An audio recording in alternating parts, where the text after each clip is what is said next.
नमस्कार दोस्तों, modern coaching classes Bhopal की यूट्यूब चैनल से इस वक्त आज फिर मैं हाजिर हूँ धनराज हूँ।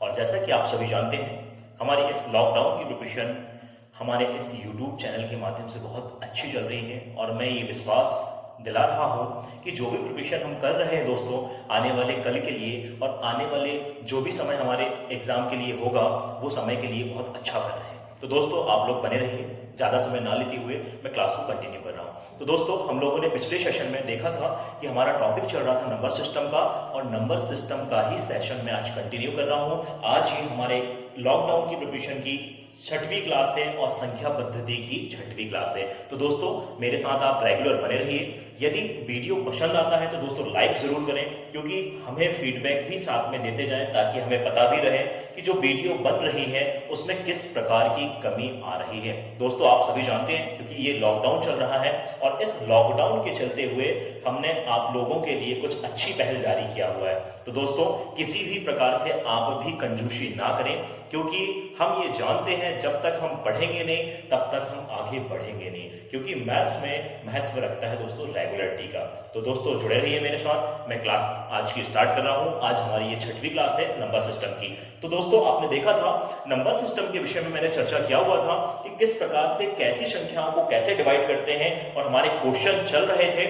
आज इसी के साथ मैं अगले क्वेश्चन के टॉपिक में आया हूं, स्मॉलेस्ट एंड लार्जेस्ट नंबर। तो दोस्तों आपने ये सुना होगा छोटी एवं बड़ी संख्याएं, यानी हमारे पास कुछ अंक दिए होंगे।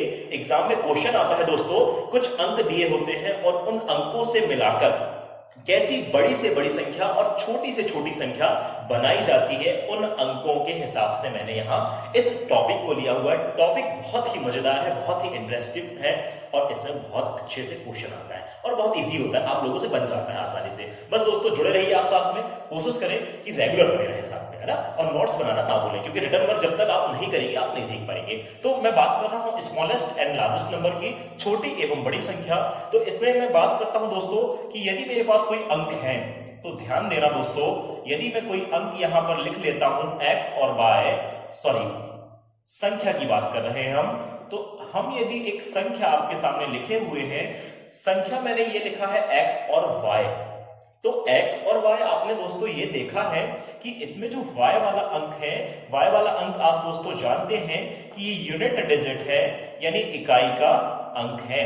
इसी प्रकार से दोस्तों आपने ये भी देखा होगा कि ये जो अंक है दहाई का अंक है, यानी 10th डिजिट है। मैंने ये चर्चाएं पहले कर चुका है दोस्तों।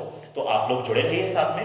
मैं बात कर रहा हूं इसी संख्या से, और 2 या 2 से अधिक अंक यदि आ जाएं तो कैसी संख्याएं उन अंकों से छोटी या बड़ी आती है। बहुत सारे लोग इसमें कंफ्यूज होते हैं, क्योंकि हम लोग रेगुलर नहीं बने रहते दोस्तों। तो मैं बात कर रहा हूं छोटी एवं बड़ी संख्या, स्मॉलेस्ट एंड लार्जेस्ट नंबर की। तो देखेंगे आप कैसे मैं यहाँ एग्जाम्पल के द्वारा आपको क्वेश्चन दिखा रहा हूं, कैसे के क्वेश्चन एग्जाम में आते हैं दोस्तों। तो देखते रहिए। फर्स्ट क्वेश्चन मेरा ये है कि यदि मैंने कोई संख्या आपके सामने दिया हुआ है, या अंक दे देता हूं, अभी आपको संख्या बजाना है।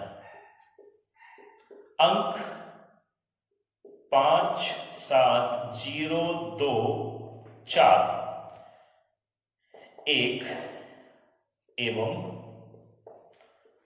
3 से बनने वाली सबसे बड़ी संख्या,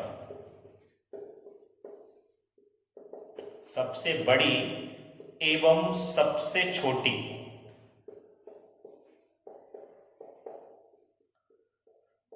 संख्या क्या है। तो दोस्तों मैंने एक एग्जांपल लिया हुआ है, जो हमारा टॉपिक चल रहा है स्मॉलेस्ट एंड लार्जेस्ट नंबर। तो बहुत ही आसानी से मैं क्लियर करवा रहा हूं, तो आप जुड़े रहिए मेरे साथ। एग्जांपल फर्स्ट मेरा ये है कि अंक यदि दिया है 5 7 0 2, ये 2 है दोस्तों, है ना। थोड़ा ध्यान से देखेंगे तो ये 2 है, 5 7 0 2 4 1 एवं 3 से बनने वाली जो संख्या है उसमें सबसे बड़ी संख्या कौन सी होगी दोस्तों, और सबसे छोटी संख्या कौन सी होगी। तो हमें ये ज्ञात करना है। क्वेश्चन हमारा इस टाइप से आता है। क्वेश्चन बहुत ही इजी है, बस हमें इसे ज्ञात करने में थोड़ा सा माइंड लग जाता है। तो देखते रहिए आप मेरे साथ। सबसे बड़ी हमें पहले ज्ञात करना है, तो सबसे बड़ी संख्या के लिए आपने ये देखा होगा कि यहाँ पर जो अंक आए हुए हैं सबसे पहले आप ढूंढेंगे सबसे बड़ा अंक कौन सा है। बड़ी संख्या बोला है तो सबसे बड़ा अंक आना चाहिए दोस्तों। क्यों? क्योंकि हम ये बात करते हैं यदि इकाई और दहाई से मिली है तो यहाँ पर बड़ा अंक कौन सा होता है। आप लोग को पता है कि सर दहाई का अंक जो है बड़ा होता है। ठीक है दोस्तों, तो मैं बात कर रहा हूं सबसे बड़ी संख्या की। तो सबसे बड़ी संख्या हम कैसे निकालेंगे? तो यहां सबसे बड़ा अंक देखेंगे तो सबसे बड़ा अंक है हमारे पास 7 और सबसे छोटा अंक देखेंगे तो सबसे छोटा अंक है दोस्तों 0। तो इसका मतलब हम ये जान सकते हैं कि जो सबसे बड़ी वाली संख्या होगी 7 से 0 की ओर अग्रसित होगी। तो मैं बना रहा हूं यहां संख्या। तो ये है आपके पास कुल हमारे पास 1 2 3 4 5 6 और 7 अंक हैं। इसका मतलब 7 अंकों से मिलकर जो संख्या हमारे पास जो अंक 7 दिए हुए हैं उनसे बनने वाली जो संख्या है उन्हें हमको बताना है। तो देखेंगे 7 सबसे बड़ा है इसलिए मैंने 7 को पहले प्रेजेंट किया और 0 सबसे छोटा है इसलिए 7 से 0 तक के सभी अंकों को हमसे क्रम से जमा देना है, वही हमारी सबसे बड़ी संख्या होगी। तो 7 सबसे पहले आया बड़ा, उसके बाद फिर जो छोटा है 5 है, इसके बाद फिर आप देख लीजिए 4 है, फिर इसके बाद आप देखेंगे 7 भी कर लिया आपने कंप्लीट, 5 कर लिए, 4 कर लिए, फिर बचा दोस्तों आपके सामने 2, फिर बचा 1 और लास्ट में 0। तो दोस्तों जो हमारे पास क्वेश्चन पूछा गया था उस क्वेश्चन का सबसे पहला सबसे बड़ा जो आंसर है, सबसे बड़ी जो संख्या है ये आ गई आपके सामने। 7 अंक देखो इसमें कंप्लीट जो अंक हमारे पास क्वेश्चन में दिए गए थे सारे अंक आए हैं या नहीं है। तो थोड़ा सा आप यदि ध्यान देते हैं इसी में मिस कहां पर होता है आप इस चीज को ध्यान दीजिएगा। ये जो क्वेश्चन आपने दिया हुआ है सर ये बिल्कुल भी गलत है। मैंने ये क्वेश्चन गलत इसलिए दिया हुआ है क्योंकि आपका ध्यान मेरे को देखना है कि आपका ध्यान इसमें सही है या नहीं। यदि आप मैथ्स पढ़ रहे हैं तो आपका ध्यान होना चाहिए कि सर जो पढ़ा रहे हैं आपको मजबूरी बस नहीं पढ़ना है दोस्तों, है ना। तो आप देखेंगे इसमें आपने जो एवं के बाद वाला अंक लिखा था मैंने वो अंक मैंने मिस किया था क्योंकि आपका ध्यान चाह रहा था कि आप कैसे यहां ध्यान देंगे। तो देखते रहिए यहाँ 2 जो पहले आया है तो आपको करना क्या है, 2 के पहले हमें क्या कर देना है 3 लिख देना। ये मिस पॉइंट था, 3 2 1 और 0। अब देखो कंप्लीटली यहां संख्या आ गई क्या, 1 2 3 4 5 6 7, 1 2 3 4 5 6 7। तो दोस्तों हमने ये देखा जो हमारे पास क्वेश्चन दिया हुआ था तो हमें लार्जेस्ट नंबर यानी बड़ी संख्या पूछा था तो सबसे बड़ी संख्या इन अंकों से मिलकर ये बनेगी। अब मैं बात कर रहा हूं छोटी संख्या की। तो छोटी संख्या के लिए बस इसका उल्टा, पर आप बोलेंगे थोड़ा सा कंफ्यूज इस छोटे अंक में होता है, सभी लोग इसी में कंफ्यूज होते हैं इसलिए बहुत ही ध्यान से देखिएगा। 0 से 7 की ओर संख्या अब नहीं होगी। अब यहां पर 0 से 7 की ओर तो संख्या होगी पर इसमें थोड़ा सा अपवाद छिपा हुआ है। यदि किसी भी संख्या के आगे यदि आप 0 को सम्मिलित करते हैं तो वह संख्या में 0 शामिल नहीं माना जाता, आप ये जानते हैं। क्योंकि मैंने लिखा दोस्तों 0 1, इसका मतलब आप इसे क्या पढ़ते हैं, 1 ही पढ़ते हैं। इसका मतलब ये हुआ कि 1 में जो है 0 शामिल नहीं है। इसी प्रकार मैंने लिख दिया 0 5, इसका मतलब आप कहते हैं 0 5 तो नहीं पढ़ते, इसको क्या पढ़ते हैं आप 5 पढ़ते हैं। इसलिए जब भी आपको छोटी संख्या बनाना हो दोस्तों तो छोटी संख्या बनाते समय इस चीज का विशेष ध्यान रखें, 0 हमेशा 1 के पहले ना आते हुए 1 के बाद लिखते हैं। क्यों? क्योंकि 1 के पहले यदि आपने लिख दिया सबसे छोटा अंक समझते हुए तो आपकी संख्या में उसकी गणना नहीं होगी। तो इस चीज का विशेष ध्यान दें। मोस्ट इंपॉर्टेंट पॉइंट यही है, छोटी संख्या है बड़ी संख्या कोई भी बता देता है, सबसे छोटी संख्या बताना सभी के लिए इम्पॉसिबल। यही क्वेश्चन सभी का गलत होता है दोस्तों। तो ध्यान से देखेंगे, सबसे पहले आपने 0 लिखा पर सर यहां पर 0 बिल्कुल सरासर गलत है, सबसे पहले 0 नहीं आएगा क्योंकि आपने प्रूफ दे दिया हुआ है कि इसमें 0 पहले आने से उस 0 की गणना नहीं होती है। तो मैं बात कर रहा हूं यहां सबसे पहले हम देखेंगे जो अंक सबसे छोटा था 0 था, पर 0 हम यहां कब लगाएंगे 1 के बाद, तो 1 आ जाएगा आपका सबसे पहले। इसके बाद में बात करता हूं 0 की, फिर इसके बाद में बात करता हूं 2 की, फिर इसके बाद 3 की, फिर इसके बाद आया है 4, फिर इसके बाद आया है 5 और इसके बाद आया है दोस्तों 7। 1 2 3 4 5 6 7 कुल मिलाकर 7 अंक हैं और यही सबसे वो छोटी संख्या है जो इन 7 अंकों से मिलकर बनी हुई है। तो दोस्तों मैं ये विश्वास दिला रहा हूं आपको कि किस प्रकार से क्वेश्चन आते हैं और हमें किस प्रकार से उनमें ध्यान देना है। तो आपने देखा सबसे छोटी और सबसे बड़ी संख्या कैसे मैंने निकाला। तो आप बने रहिए, अगले उसके लिए मैं बात कर रहा हूं, अगले और क्वेश्चन 2 से 4 क्वेश्चन इसके मैं और दे रहा हूं ताकि आप अच्छे से इसकी कंफ्यूजन को दूर कर सके दोस्तों। तो ठीक है, बने रहिए। तो दोस्तों अभी हम बात कर रहे थे स्मॉलेस्ट और लार्जेस्ट नंबर की। तो मैंने एग्जाम्पल के माध्यम से आपको क्वेश्चन सॉल्व करवाया था। अब मैं बात कर रहा हूं कैसे इनके क्वेश्चन आते हैं। क्वेश्चन में दोस्तों सबसे छोटी और सबसे बड़ी संख्या जो है, यहां पर बार बार दोनों जो संख्याएं हैं उसे नहीं पूछा जाता है। आप इस चीज का विशेष ध्यान रखेंगे। मैं आपकी कंफ्यूजन दूर करने के लिए सबसे छोटी और सबसे बड़ी दोनों संख्या यहां सॉल्व करवा रहा हूं। बहुत ही मजेदार क्वेश्चन है, बहुत ही इजी क्वेश्चन है, 0 स्तर का क्वेश्चन है, पर इसमें बच्चे गलत कर आते हैं। इसलिए मैंने इस टॉपिक को मैन पॉइंट दिया और इसलिए मैंने इसके 2 से 3 क्वेश्चन करवाना जरूरी समझा दोस्तों। तो अब मैं बात कर रहा हूं, मेरा ये फर्स्ट क्वेश्चन रहा आपसे कि अंक 4, 3, 5, 7, 8, 9, 0 एवं 1 से बनने वाली सबसे बड़ी संख्या एवं सबसे छोटी संख्या क्या होगी। तो आपने क्वेश्चन को ध्यान से समझा और अंकों को यहां पर देखा कि हमारे पास जो अंक दिए गए हैं कौन से अंक हैं। तो हमें ये बात करना है सबसे बड़ी संख्या की। सबसे पहले हम बड़ी संख्या निकालेंगे।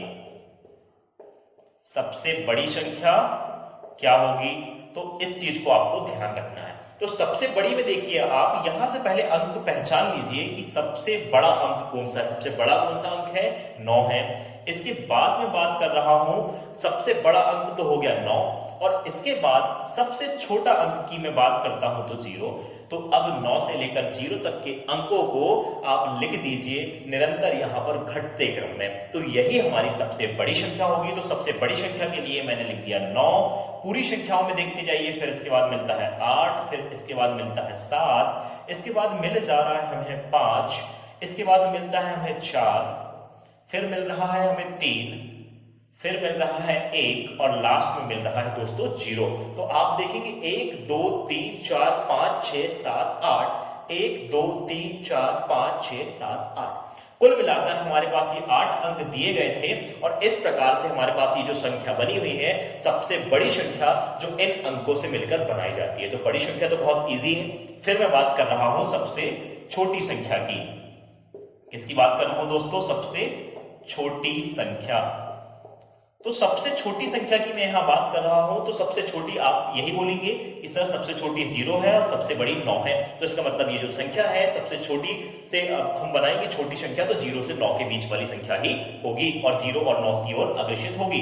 तो मैं बात कर रहा हूं, मैंने आपको पिछले क्वेश्चन में बताया हुआ है, पिछले एग्जाम्पल में बताया है, जो क्लियर करवाया आपका डाउट कि कभी भी आप यदि 0 की गणना संख्या बनाने के लिए करेंगे तो हमेशा यदि 1 आया है या 1 से बड़ी कोई भी संख्या आई है, यदि 1 नहीं भी आया है तो आप इस चीज का विशेष ध्यान देंगे, उससे बड़ी जो संख्या आई है उसके बाद हमें लेना है। तो 1 आया है इसलिए सबसे पहले हमें 1 लेना है। क्यों, यदि मैंने 0 सामने रख दिया तो इसे 0 में जो जो है अंक जो संख्या बनने वाली है उसके साथ शामिल नहीं होगा दोस्तों। तो मैं बात कर रहा हूं यहां 1 की, और 1 के बाद मैं लिख देता हूं 0 को।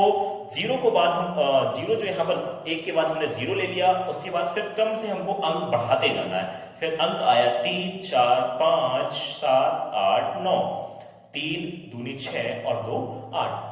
कुल मिलाकर हमने देखा ये सबसे छोटी संख्या हमारे पास इस प्रकार से बन गई। तो आपने देखा किस प्रकार से जो अंक दिए हुए थे उससे सबसे बड़ी संख्या कैसे बनाए और सबसे छोटी संख्या। तो ये क्वेश्चन सबसे ज्यादा डाउट करता है, सबसे छोटी संख्या बना, और यही क्वेश्चन एग्जाम में आता है दोस्तों। मैं बात कर रहा हूं अगले क्वेश्चन की ओर। अंक 9 5 6 2 0 1 एवं 3 से बनी सबसे बड़ी एवं सबसे छोटी संख्या कौन सी होती है। तो सेम इसी प्रकार से हमें इस क्वेश्चन को भी करना है। मैंने नंबर ऑफ क्वेश्चन इसलिए बढ़ाया हुआ है ताकि आपका डाउट हमेशा के लिए क्लियर हो जाए। तो सबसे बड़ी संख्या की मैं बात कर रहा हूं, यहां देखना है हमें सबसे बड़ा अंक कौन सा है। तो सबसे बड़ा अंक है 9 और सबसे छोटा अंक की यदि मैं बात करता हूं तो सबसे छोटा अंक है दोस्तों यहां पर 0। मैंने 0 को सम्मिलित जानबूझकर इसलिए किया है क्योंकि 0 में सबसे ज्यादा डाउट होती है, क्योंकि किसी भी संख्या के आगे यदि आप 0 लिख देते हैं तो उसे उस संख्या में सम्मिलित नहीं माना जाता है। यदि आप पीछे करें तो बिल्कुल उस संख्या में उस 0 का कोई योगदान होता है दोस्तों। इसलिए हम बात यहां 0 की बीचों बीच कर रहे हैं, 0 को हमने आगे नहीं लिखा है। तो देख रहा हूं मैं सबसे बड़ी संख्या, अब लिखता हूं सबसे बड़ी संख्या। तो 9 से 0 की ओर, ये सबसे पहला स्थान 9 ने ले लिया। इसके बाद देखेंगे हम, इसके बाद सबसे बड़ा स्थान है 6, इसके बाद आता है तो 5, इसके बाद आ रहा है 3, इसके बाद आता है 2 और इसके बाद आ रहा है 1 और इसके बाद 0। तो ये जो है आपके पास जो संख्या बनी हुई है 1 2 3 4 5 6 7 अंकों की। इसी प्रकार से आप इसके अंक भी गिन लीजिए, सातों अंक इसके सम्मिलित इसमें हैं और ये इन्हीं अंकों से मिलकर बनने वाली सबसे बड़ी संख्या है दोस्तों। तो ये क्वेश्चन आपका क्लियर हुआ होगा। अब मैं बात कर रहा हूं जिसमें डाउट आते हैं सबसे छोटी संख्या की, क्योंकि सभी लोगों को ये पता है अंक जो है 1 से छोटा जो है 0 ही होता है, इसलिए आप जानबूझकर भी ये गलती ना करें।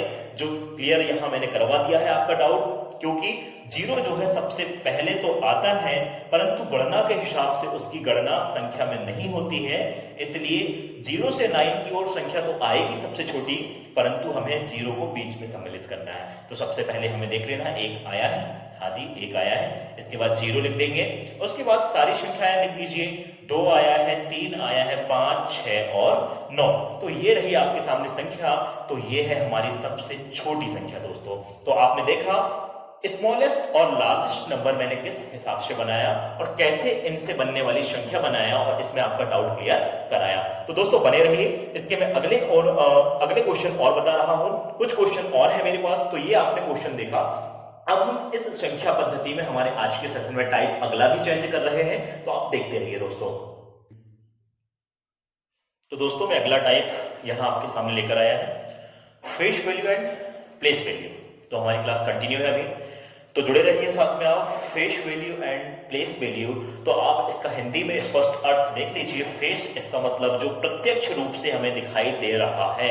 मैं पर्टिकुलर बात करता हूं मेरे इस सेशन की, तो आप मुझे ये बताइए कि मैंने ये जो 1 लिखा है क्या सभी को क्लियर है? बिल्कुल सर क्लियर है। तो यही इसका फेस वैल्यू है। फेस इसका मतलब होता है जो प्रत्यक्ष रूप से हमें दिखाई दे रहा है, और जो हमें जिस तरीके से दिखाई दे रहा है वही उसका प्रत्यक्ष मान होता है दोस्तों।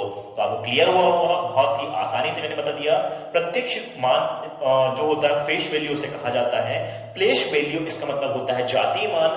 जाति मान इसका मतलब ये होता है उसके अंकों के हिसाब से उसका कौन सा स्थान है, इकाई में आया है, दहाई में आया है या सैकड़ा में आया है, तो उसकी किस प्रकार की जाति है अंकों के हिसाब से। तो उसे हम क्या कहते हैं, उसकी जाति कहते हैं। जाति के हिसाब से अंकों का विभाजन ही हमारा जाति मान कहलाता है। तो इसे हम प्रत्यक्ष मान को एक और नाम से जानते हैं, आपने ये देखा होगा, फेस वैल्यू यानी प्रत्यक्ष मान। इसको हम और कुछ भी नाम बोलते हैं, सॉरी यहां पर ये जो जाति मान लिखा हुआ है, जाति मान हमारे पास इसका ही दूसरा नाम है। ये जो प्रत्यक्ष मान है इसका दूसरा नाम जो है हमारे पास जाति मान है। प्लेस वैल्यू इसका मतलब ये हमारे पास होता है स्थानीय मान। क्या होता है दोस्तों? स्थानीय मान। जाति मान इसका मतलब ये है हमारे पास कि इसकी जाति के हिसाब से, यानी प्रत्यक्ष मान जो जाति उसके दिख रही है उसी के हिसाब से जो मान है वो प्रत्यक्ष मान है यानी जाति मान है। उसका दूसरा नाम है जाति मान। थोड़ा सा मिस हुआ है, हाँ ठीक है, गौर करिएगा। प्लेस वैल्यू इसका मतलब, प्लेस इसका मतलब स्थान। स्थान इसका मतलब होता है उसके अंकों के स्थान के हिसाब से, इकाई दहाई और सैकड़ा जो भी आया हो आगे, तो स्थान के हिसाब से उसे हम कहते हैं स्थानीय मान या प्लेस वैल्यू कहते हैं। अब मैं बात कर रहा हूं सबसे पहले फेस वैल्यू की। तो फेस वैल्यू क्या होती है? तो कोई भी मैं यहां एक संख्या लिख रहा हूं आपके सामने और उसे आपको प्रत्यक्ष मान और अप्रत्यक्ष मान, इसे अप्रत्यक्ष भी कहा जाता है, तो इन मानों को हमें बताना है। तो मैं संख्या लिख रहा हूं आपके पास, तो थोड़ा सा ध्यान देंगे। मैंने ये लिखा हुआ है 3 2 5 7 8। एक एक अंक इसलिए पढ़कर बताया ताकि हमें इसके प्रत्यक्ष मान और अप्रत्यक्ष मानों को निकालने में आसानी हो। क्या है? 3 2 5 7 8। ये जो संख्या है का हमें जाति मान बताना है, जाति एवं स्थानीय मान। स्थानीय मान क्या है? तो दोस्तों आप ध्यान देंगे, यहां पर बहुत ही इजी क्वेश्चन है। संख्या ये दी गई है हमारे पास, बहुत ही छोटी सी संख्या है। इसका जाति मान भी बताना है और इसका स्थानीय मान भी बताना है। मैंने आपको बताया जाति मान इसका मतलब हमें ये होता है उसकी जाति क्या है, प्रत्यक्ष रूप से हमें किस हिसाब से वो मान दिखाई दे रहा है, इसलिए हम उस मान को क्या कहते हैं दोस्तों? जाति मान कहते हैं। तो ये है हमारी संख्या। तो इसमें हम कोई भी एक मैं पर्टिकुलर अंक ले रहा हूं। जाति मान और स्थानीय मान जो होता है किसी एक अंक के हिसाब से होता है। तो मैंने ये संख्या लिखा हुआ है, तो अब इस संख्या में कोई एक अंक ले रहा हूं, ठीक है दोस्तों। तो ये संख्या है आपके पास 3 2 5 7 8। में, जैसे मैंने बात कर दिया यहां 5 का, क्या बात कर दिया 5 का, इस 5 का, तो संख्या ये लिखी हुई है मैं 5 का जाति मान एवं स्थानीय मान ज्ञात कीजिए या मान क्या है। तो मैंने ये 5 की बात किया है, तो जाति मान 5 का क्या हो जाएगा उस चीज को हमें देखना है सबसे पहले, यानी फेस वैल्यू क्या हो जाएगी। फेस वैल्यू मैंने आपको इसकी परिभाषा बताया हुआ है, प्रत्यक्ष मान की परिभाषा बताया है। जिस संख्या का उसमें अंक, जिस संख्या में जो अंक आया हुआ है उस अंक का जैसा फेस हमें दिख रहा है प्रत्यक्ष रूप से, वही फेस वही मान हमारा जाति मान होता है दोस्तों। तो ये आपको क्लियर हुआ होगा, चाहे वो किसी स्थान पर आए, इकाई दहाई सैकड़ा कुछ भी आ जाए, हमें 5 के जैसा ही दिख रहा है। और हम इस 5 को जानते हैं कि हाँ ये अंक जो है हमारे पास गणित का कोई अंक है, और उस अंक को हम जानते हैं। उसकी जाति क्या है, हमने देखा कि उसकी जाति जो है संख्या की जाति है, और वो 5 जो है हाँ स्पष्ट हमें प्रत्यक्ष रूप से दिखाई दे रहा है, बस उसकी जगह नहीं पूछा, स्थान नहीं पूछा, इसलिए 5 का जाति मान क्या है 5। यदि मैं कोई और अंक लेता हूं, ये 5 का जाति मान था, यदि मैं बात करता हूं 3 का जाति मान, 3 का जाति मान, तो 3 हमें 3 स्पष्ट दिखाई दे रहा है सभी को, तो 3 का जाति मान भी 3 हो जाएगा। तो ये था आपका जाति मान का क्वेश्चन। तो दोस्तों सभी को क्लियर हुआ होगा कि जाति मान हम कैसे निकालते हैं, यानी प्रत्यक्ष मान कैसे निकालते हैं, फेस वैल्यू। तो आपने देखा किसी भी संख्या में जिस अंक का जो रूप हमें दिखाई दे रहा है उसी को हम क्या कहते हैं दोस्तों, फेस वैल्यू कहते हैं, प्रत्यक्ष मान यानी जाति मान कहते हैं। तो आपने यहां पर देखा जाति मान के विषय में। अब मैं चर्चा कर रहा हूं स्थानीय मान यानी अप्रत्यक्ष मान, जिसे हम प्लेस वैल्यू भी कहते हैं। तो आप जुड़े रहिए साथ में, मैं स्थानीय मान की चर्चा कर रहा हूं। जाति मान तो बहुत ही इजी था, स्थानीय मान उसके स्थान के हिसाब से हमें गणना कर रहा है। तो देखेंगे हम स्थानीय मान कैसे मैं बता रहा हूं। तो कोई भी एक संख्या, जैसे मैंने 5 लिया है, तो मैं बात कर रहा हूं अगली 5 का स्थानीय मान, 5 का स्थानीय मान यानी प्लेस वैल्यू। 5 का स्थानीय मान यहां पर क्या होगा, यानी 5 का क्या स्थान है, इस संख्या में 5 का क्या रोल प्ले हो रहा है। तो हम देखेंगे इकाई का अंक यानी यूनिट डिजिट और दहाई का अंक यानी 10th डिजिट, और यहां पर हम बात कर रहे हैं सैकड़े में, सैकड़े का जो मान है यानी 100 डिजिट। तो इकाई, दहाई, सैकड़ा, हजार और 10,000, तो लगभग हमारे पास जो संख्या है 10,000 की श्रेणी में आ रही है। तो इकाई, दहाई, सैकड़ा, तो आपको पूछा गया है क्वेश्चन में कि 5 का स्थानीय मान बताइए सबसे पहले, फिर मैं 2 क्वेश्चन और बनाऊंगा उसी में। तो 5 का स्थानीय मान, इसका मतलब यह है कि 5 किस स्थान पर आया है, सैकड़े के स्थान पर आया है। यदि इकाई में आता है तो हमें 1 से गुणा करना है, दहाई में आता है तो 10 से गुणा करना है, और इसी प्रकार सैकड़ा में आ जाता है तो 100 से गुणा करना है। तो आप देखते रहिएगा, 5 का स्थानीय मान यानी प्लेस वैल्यू बात कर रहा है। प्लेस वैल्यू इसका मतलब होता है अप्रत्यक्ष मान, उसके स्थान के हिसाब से क्या मान होते हैं। तो 5 का स्थानीय मान, 5 किस स्थान पर आया है, सभी लोग बोलिएगा, किस स्थान पर आया दोस्तों, सैकड़ा यानी 100 के मान पर आया हुआ है। तो हम ये बात करते हैं इकाई, दहाई, सैकड़ा, इसका जो स्थान है कहां पर आता है, सैकड़े के स्थान पर आता है, इसलिए मैं इसको 100 से गुणा करूंगा।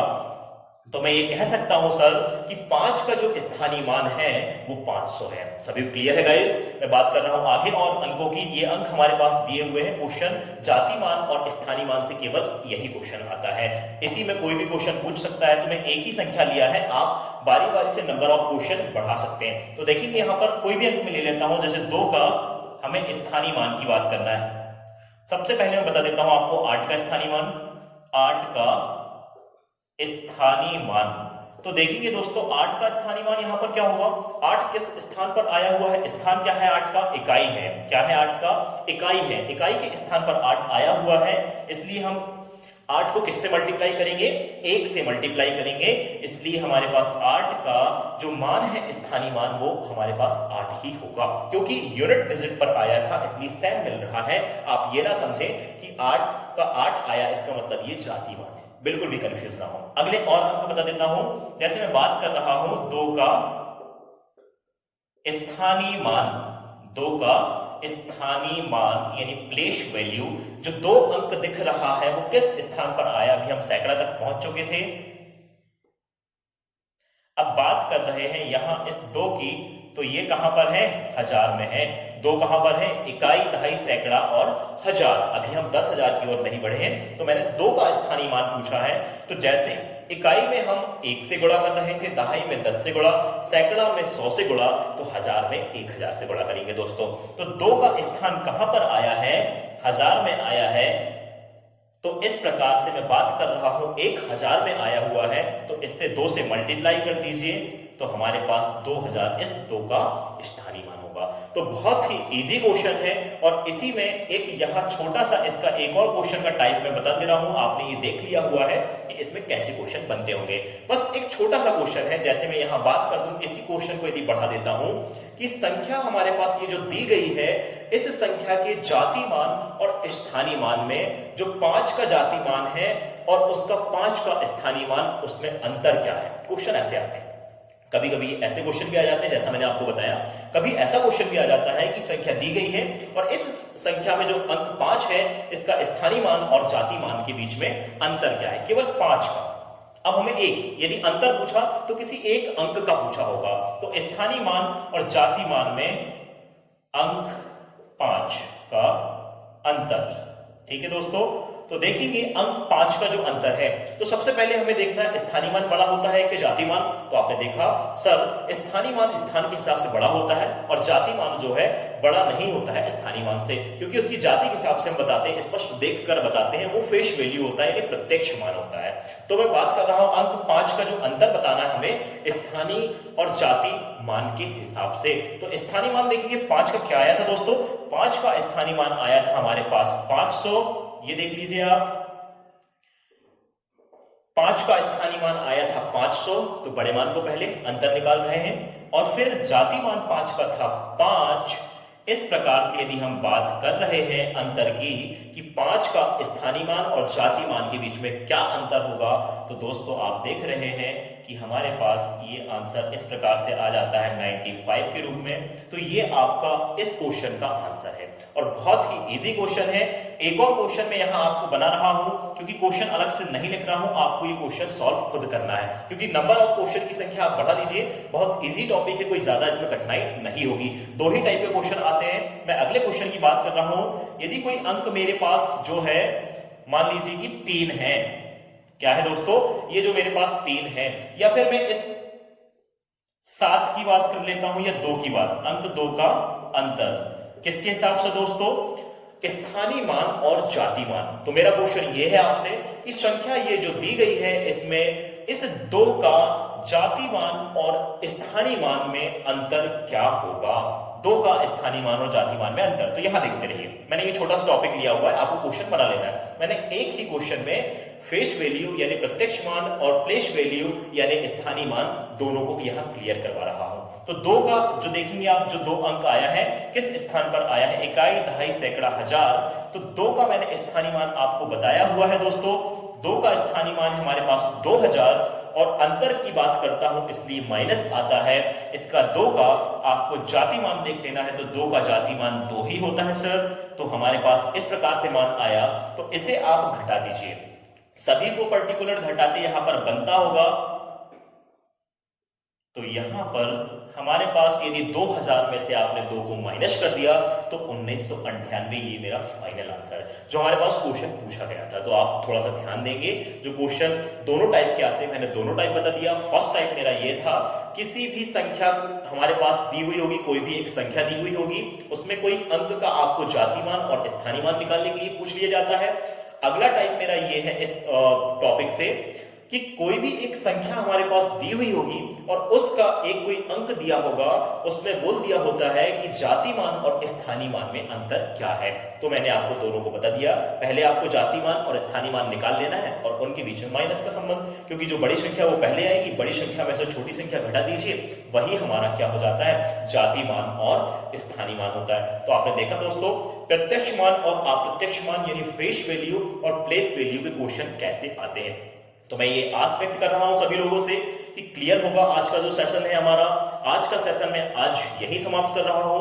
आप लोग जुड़े रहिए साथ में, नोट्स बनाना ना भूलें। और दोस्तों, यदि आप लोग मेरे इस YouTube चैनल में न्यू हैं या पुराने हैं, तो दोस्तों प्लीज आप लोगों से एक ही रिक्वेस्ट है कि मेरे इस YouTube चैनल को लाइक करें, अपने तमाम दोस्तों में शेयर करें और दोस्तों सब्सक्राइब करना ना भूलें। साथ ही साथ बेल आइकन जरूर दबाएं ताकि हमारे अपडेटेड डेली के वीडियो आप तक आसानी से पहुंच सकें। और जो भी डाउट हो दोस्तों, मैंने आपको पिछले सेशन में फिर बताया हुआ था, आज फिर बता रहा हूं, जो भी यदि आपको डाउट आते हैं तो मेरे टेलीग्राम चैनल में आप आकर जुड़ सकते हैं और अपने डाउट क्लियर कर सकते हैं। टेलीग्राम मेरा चैनल है मैथ्स वाय धनराज शाहू सर, तो आप जुड़ जाइए टेलीग्राम में मेरे साथ और जो भी डाउट आते हैं हमारे टॉपिक से संबंधित, हमारे सेशन से संबंधित, तो बिल्कुल दोस्तों हमें उसमें साझा कीजिए। साथ ही वीडियो यदि पसंद आता है तो लाइक करना बिल्कुल भी ना भूलें, क्योंकि हमारे इतनी मेहनत के बाद यदि आप एक लाइक नहीं दे सकते तो उसका कोई चार्ज नहीं है। तो आपको लाइक से केवल हमें यह पता चलेगा कि जो मेरा सेशन आप देख रहे हैं